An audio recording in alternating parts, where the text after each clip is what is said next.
Deep inside every man, woman, and child is the fundamental idea of God. Okay, we all have this inner urging in us, and it's to put it poetically, it's to go back home.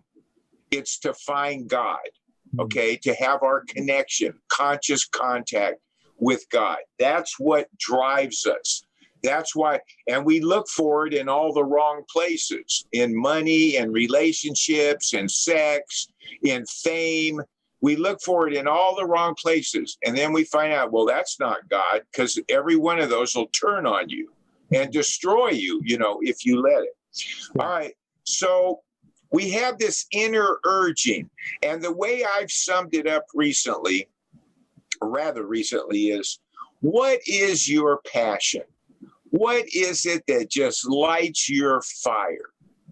And what lights your fire, Liam, is different than what lights my fire. And that passion is our first step. You take your first step toward that passion. All right, now that's a big chunk to gnaw on, so I'll let you gnaw on that a little while. Well, it's very interesting. You explain it in a very similar, or maybe slightly different way to I explain it, where, the way I see it is that because we do have a physical dimension, as you say, and therefore there must be some laws that govern our physical existence. And if you look at all of nature, which is the best guide because we're part of nature, for clues, all of nature exists to be the best it can be, to create more life and to survive and thrive. And, you mentioned all of our uniqueness. And I think one of the things that I've become aware of, one way to explain this to people, because they think, well, that's a nice idea, I should follow my passion. Okay, well, it's all very well for you, but when you look at it actually on a scientific biological level, we have this blueprint within us, within every cell of our being, which is in our DNA. And that is an exact, unique blueprint for who we are.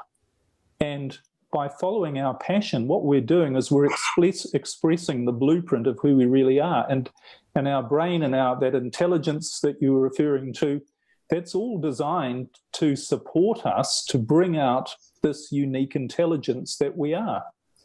And this is on a physical as well as every other level. So it makes sense then, doesn't it, from that point of view? If you're here to be who you are and you've got a whole machinery that is going to make your life perfect, it's going to make everything that is best for you happen if you let it, and you can tap into an intelligence that knows how to make that all happen, then your whole purpose for being here is to be unique and to follow your passion, yes. And the only way you can do that is literally stop listening to other people, listen to yourself, and take the next step, because the part of your brain and the part of you that knows what to do is not your thinking.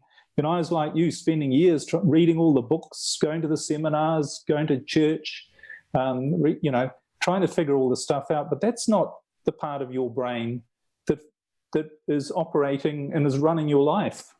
So that's right. It's right, isn't it? That's where passion comes in. And people say to me, it's all well for you to follow your passion. I don't know what I want. I don't know what my passion is. Well, you don't need to worry about it. You let it come out. Your infinite intelligence knows. So give up the struggle. Exactly.